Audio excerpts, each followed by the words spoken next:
CNN Radio. Siempre del lado de la información. Bueno, seguimos en CNN Radio Rosario, esto es con sentido común. Les contábamos ayer y pasábamos algo del diálogo que habíamos tenido el domingo a la noche en nuestro programa de Telefe, Así Estamos, con el dirigente del movimiento Evita, Gerardo Rico, que nos dio una primicia, nos dijo, un anticipo, cuando charlábamos sobre cómo venía el 2023 en la provincia de Santa Fe. Nos dijo, nosotros vamos a ir con un candidato propio, con un candidato nuestro, a pelear por la gobernación dentro del espacio del peronismo, por supuesto, ¿no? Y nos confirmaba que el actual diputado nacional, Eduardo Tonioli, iba a ser el candidato que el Movimiento Evita iba a presentar. Y lo tenemos ahora mismo, Eduardo, para conversar con él sobre esto y que nos reconfirme lo que nos decía Gerardo Rico. ¿Cómo te va, Eduardo? Buen día. Marcelo Fernández, mucho gusto. ¿Qué tal, Marcelo? ¿Cómo estás? Buen día a la audiencia. Muy bien, por suerte, muchas gracias. Bueno, está totalmente confirmado, ¿verdad? Sí.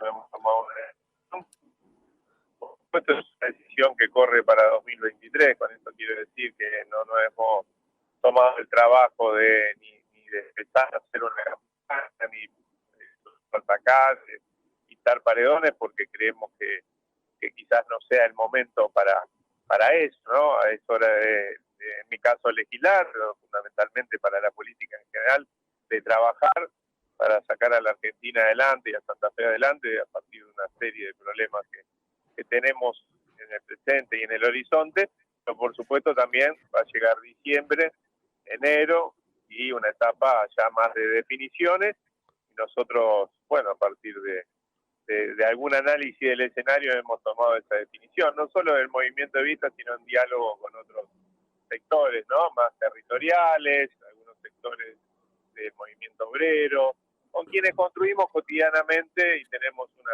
relación de afinidad dentro de este gran espacio que es el peronismo y el Frente de Todos.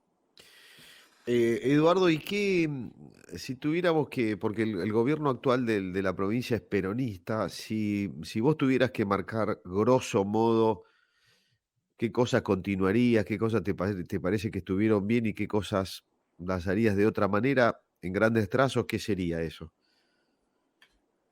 Yo creo que el gobierno Omar Perotti generó una gran expectativa, ¿no? Luego de 12 años de gobierno del Frente Progresista, gobiernos que no le encontraron la vuelta a algunos problemas fundamentales de la provincia, quizás el más evidente sigue siendo, porque está irresuelto el problema de la seguridad pública.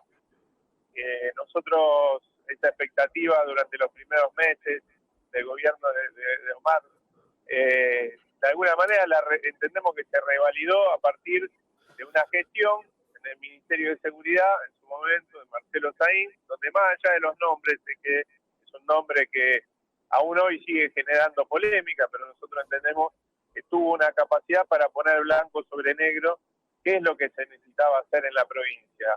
Eso se plasmó en tres proyectos de ley de reforma integral de la seguridad pública, que lamentablemente ni el gobierno siguió sosteniendo, tampoco la gestión, ¿no?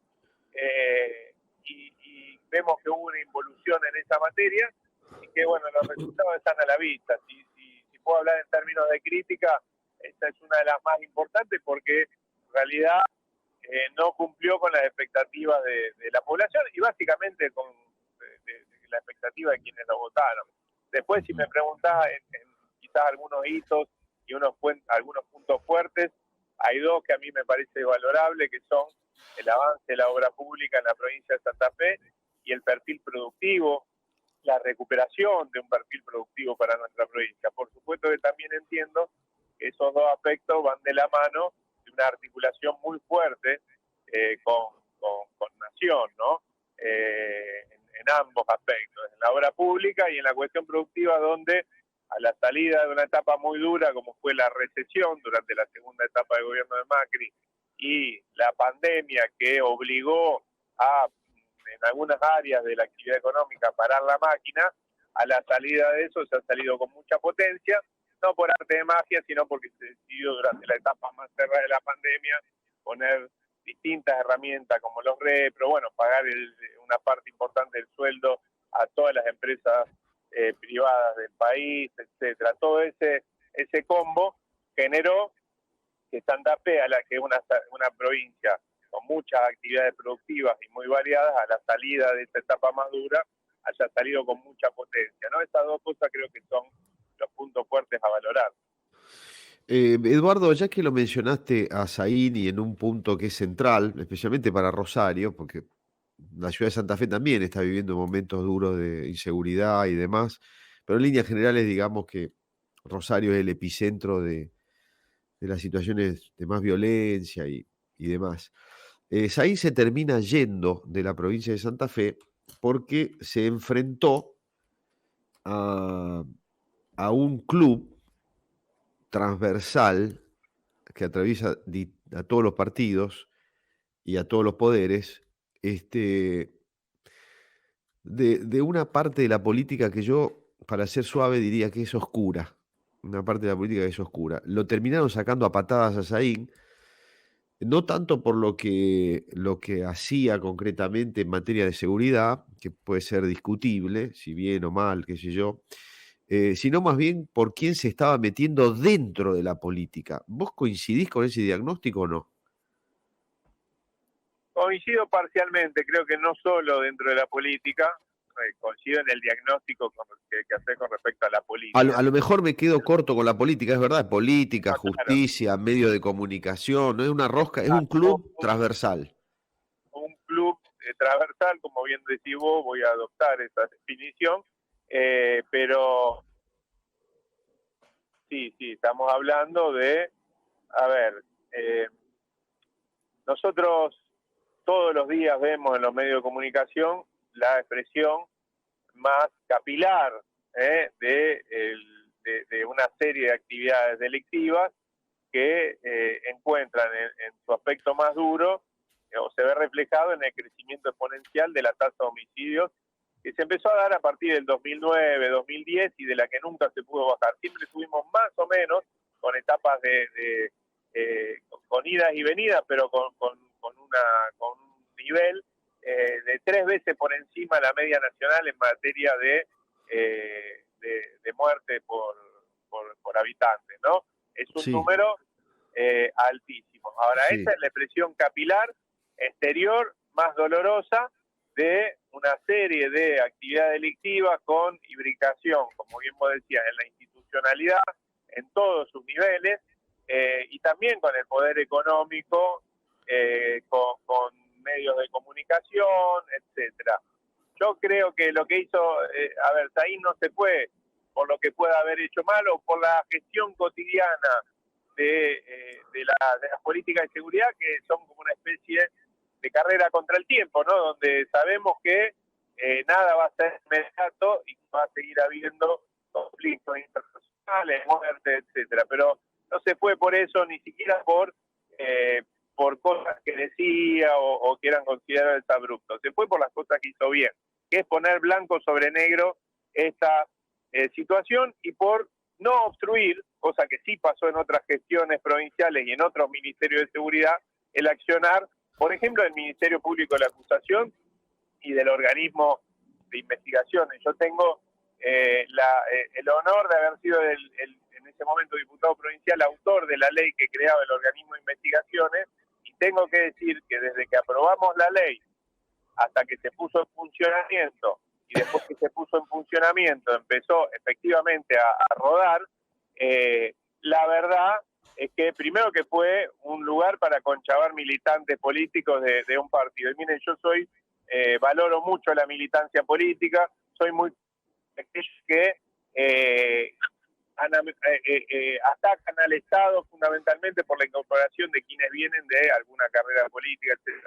Ahora, hay división de poderes, ahora hay funciones muy específicas que tienen que ver con alguna expertise, que tienen que completarse, como lo establecía esa ley, con concursos, etcétera, etcétera. Eso no hubo nada, durante la gestión Puyaro se llenó de militantes políticos y así nos encontramos con que hubo un Ministerio Público de la Acusación y un organismo de investigaciones que terminaba siendo operativizado en función política. Nada de eso sucedió, al contrario, durante la gestión Saín, por eso es paradójico que se lo ataque incluso con causas judiciales amañadas que terminaron en nada, de supuesto espionaje, etcétera, acusándolo de cosas que efectivamente se hacían antes y no cuando llegó. Pero digo todo esto para decir que efectivamente yo tengo una alta valoración de lo que se hizo en ese momento, más allá de los resultados, repito, que siempre son a mediano o largo plazo, por poner blanco sobre negro una situación que la provincia en algún momento tiene que resolver, ¿no? Bueno, pero Eduardo, entonces tenemos coincidencia casi total, porque yo tengo el mismo diagnóstico. O sea, se termina yendo Saín por meterse con quien no se tenía que meter, por hacer las cosas bien, por meterse con lo más oscuro de este club. Entonces, la pregunta finalmente es, y el gobernador, a mi juicio, quiero conocer tu opinión, termina sacándolo a Saín y transando con los que lo sacaron. Entonces, ¿cuál es el verdadero poder del gobernador hoy en la provincia de Santa Fe si no rompe esa lógica que pasa por el Senado de la provincia, por la Corte Suprema, por los medios de comunicación, por la justicia, por algunos empresarios? ¿Cómo que está como Yo creo, limitado, en mi opinión? no, sí, por supuesto, yo creo que eso es una lógica también que en general impera en la política, de resolver los diferendos de la política, que en última instancia son reflejo de los problemas de la sociedad, creyendo que se resuelve dentro de la cúpula, ¿no?, de la política. Y que desde la buena intención a veces se cree que se va a resolver en el marco de acuerdos entre sectores de la política. Me parece que hay que hacer una gran convocatoria a la sociedad, hablar de frente, siempre es mejor hablar de frente, exponer lo que está sucediendo, trabajar con la justicia como auxiliares de la justicia, siendo contestes y no poniendo ningún tipo de traba, y el tiempo termina ordenando todo, me parece a mí, ¿no? Yo creo que es uno de los grandes desafíos que va a tener el gobierno que viene. Creo que es una oportunidad perdida, coincido con vos, es una oportunidad perdida porque lamentablemente, mirá, no es casualidad, digo, así como digo esto, ya dije todo lo que creo de positivo, ¿no? Para que no parezca que uno está ajustando cuenta en una interna política con el gobierno provincial y diciendo solo lo malo. Dije toda una serie de cosas que me parecen buenas de esta gestión. Ahora, a mí me parece un retroceso haber pasado de ese planteo original de Saín a terminar con un jefe de policía que es miembro de la Fuerza de Seguridad, sobre el que no tengo ninguna objeción particular, más allá que han aparecido cuestionamientos, pero no lo conocía realmente antes, pero sí tengo que decir que simbólicamente una gestión que venía a darle más conducción política, que es lo que hace falta a la Fuerza de Seguridad, para correrla, ¿no?, de relaciones de furia, de sectores que la han llevado a una situación compleja de imbricación con el delito, termina con alguien de esas mismas fuerzas de seguridad en una lógica que los especialistas siempre rechazan, ¿no? En ese sentido creo que ha habido una involución y es uno de los temas que hay que rever. Sí, sí, claro. Ya tendremos oportunidad de charlar más en detalles cuando nos acerquemos más al año que viene, pero me parecía muy importante conversar contigo sobre si veíamos de la misma manera esta matriz del establishment santafesino, porque para mí es la madre de todos los males, Se porque... pueden tener coincidencia en muchos aspectos, este es uno, incluso de distintos sectores del arco político. Yo compartí varios años en el Consejo, por ejemplo, con el ex concejal López Molina. La verdad que creo que en el 99% de los temas he diferido y me he enfrentado, o nos hemos enfrentado en arduos debates en el recinto del Consejo Municipal. Y sin embargo, en este punto he encontrado coincidencias, ¿no? Como puede haber otros puntos. A mí me parece que cuando los argentinos, en este caso los santafesinos, los rosarinos, nos ponemos a discutir o a trabajar, a debatir o a buscarle la vuelta a temas concretos de la agenda, me parece que se termina el negocio de la grieta, que es negocio para algunos, en el sentido de muchas veces se termina tensionando en función de contradicciones que tienen que ver con la política institucional institucional, con la rosca entre los partidos, etcétera. Pero digo, en temas centrales, nodales, y vaya si la seguridad lo es, quizás podemos tener punto de encuentro, ¿no? Pero claro que sí. Mira, yo tengo una frase, Eduardo, que parece pava, gastada, pero me parece que es la mejor. Los buenos tenemos que estar de un lado y los malos tienen que estar del otro. Y hay buenos y malos en todos los espacios. Y especialmente para estos grandes temas. Entonces, por eso lo central es entender si compartimos diagnóstico. Y ahí no hay diferencia. En el tema de la seguridad hay 4, 5, 6, 10 temas más que pasan todos por la provincia, porque a nivel nacional sí, la política exterior, la política económica, hay un montón de cosas donde seguro va a haber muchas diferencias y probablemente no pueda haber ni siquiera punto de contacto, no sé. Pero hay un montón de otros donde la coincidencia va a ser total. Entonces hay que arrancar por ahí y los buenos, y hay que sacarse a los malos de encima. Lo que a mí me asusta mucho es que los buenos en la provincia de Santa Fe no hablan. Son muy poquitos los que hablan. Y por suerte estoy detectando que hay buenos que se están empezando a animar a hablar en todos los espacios. Y eso es lo que tenemos que tratar de conseguir. Coincido totalmente. Me parece que es hora de empezar a construir otra cosa y de alguna manera sacarnos de encima algunos problemas que son endémicos y que ya arrastran varias décadas, ¿no? Este es uno, indudablemente. Eduardo, muchas gracias por conversar con nosotros, muy amable. No, gracias a vos, siempre es un gusto. Igualmente, adiós, hasta luego.